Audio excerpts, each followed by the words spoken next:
Amandine Malabule, la sorcière a des ennuis. Chapitre 1.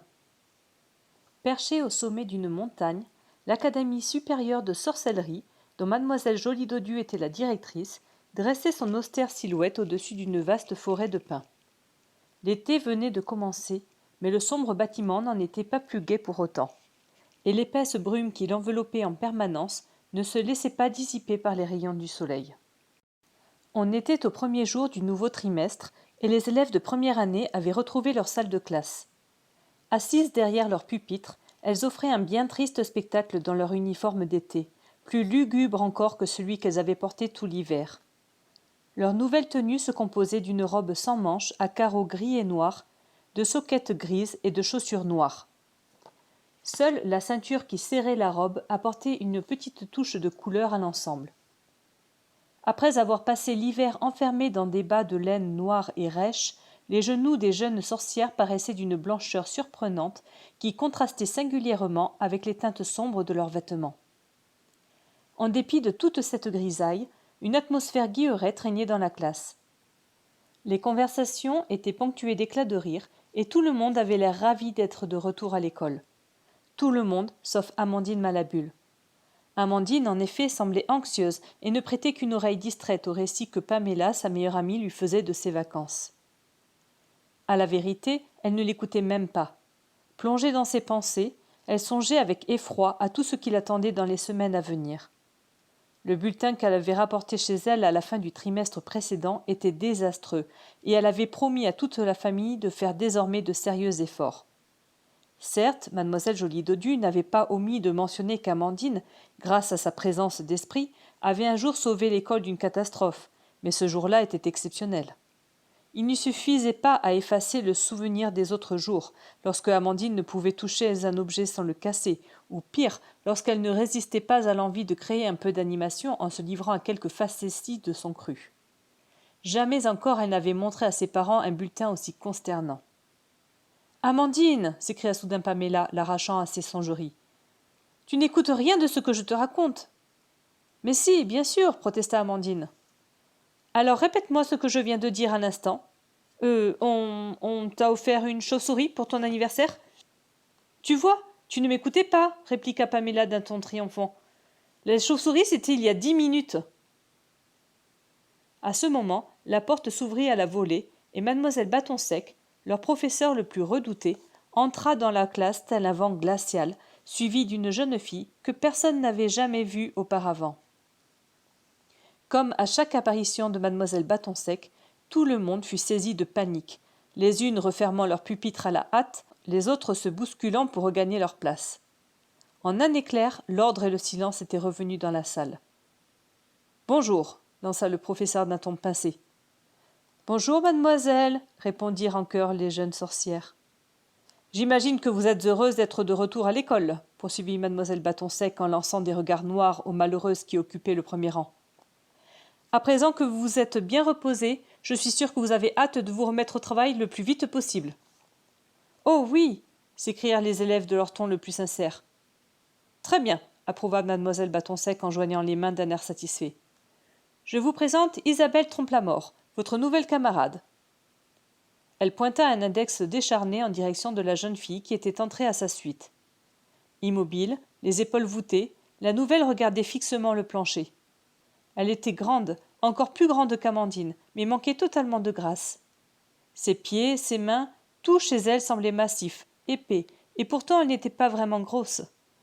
Ses cheveux, d'une couleur de thé au lait, étaient noués en une longue et large tresse, entourée à son extrémité d'un ruban noir, mais on les devinait beaucoup plus foisonnants et indociles que ne laissait paraître cette coiffure trop sage.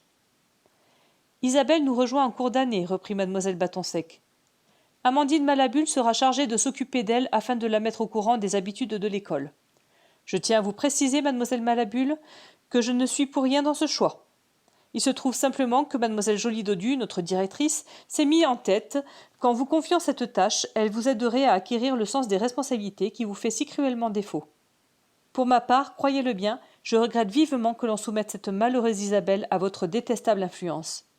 J'aurais été grandement soulagée de l'avoir confiée à quelqu'un de plus sérieux, Octavie Patafiel par exemple. » Octavie Patafiel, la première de la classe, connue dans toute l'école pour sa perfidie et sa duplicité, eut un sourire faussement modeste qui donna aussitôt à ses camarades l'envie irrésistible de la rouer de coups. « Mais après tout, sait-on jamais? Peut-être aurai-je une bonne surprise, continua mademoiselle Bâton-Sec. C'est en tout cas ce que j'espère.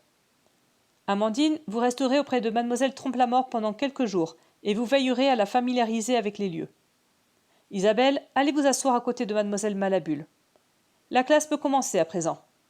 Veuillez noter qu'il y aura demain matin, dans la grande salle d'honneur, une réunion de toute l'école. » C'est bien ma veine, songea Amandine en jetant un regard de biais en direction d'Isabelle Trompe-la-Mort, qui venait de glisser à grand-peine son énorme carcasse derrière le pupitre. Je ne vais pas beaucoup m'amuser avec celle-ci. Jamais encore Amandine Malabule ne s'était aussi lourdement trompée. Chapitre 2. Le lendemain matin de bonne heure, avant que la cloche n'ait sonné, Paméla s'avança à pas de loup le long du couloir et alla frapper à la porte d'Amandine. Il n'y eut aucune réponse, ce qui n'avait rien d'étonnant. Amandine Malabule avait en effet la faculté de dormir d'un sommeil de plomb qui résistait à n'importe quel bruit, même au vacarme le plus insoutenable. Souvent, elle n'entendait pas la cloche du matin, et c'était Paméla qui venait la réveiller en lui hurlant dans les oreilles. Paméla pénétra dans la chambre sur la pointe des pieds et referma la porte en silence. Au même moment, les 3 chauves-souris d'Amandine, rentrées de leur chasse nocturne, lui frôlèrent les cheveux en allant s'accrocher tête en bas à la tringle fixée au mur. Un faible miaulement à ses pieds lui rappela la présence de Petit Pas, le chat tigré qui était venu se frotter contre ses chevilles.